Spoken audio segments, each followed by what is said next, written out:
टांगण वंदिन चरण डोळ्यान पाहिन रूप तुझे प्रेमे अलंगिन आनंदे पूजन भावे वाळीन म्हणे नावा त्वमेव माता पिता त्वमेव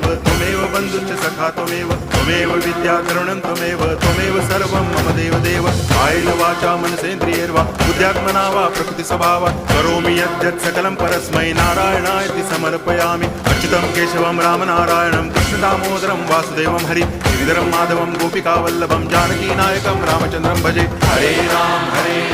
राम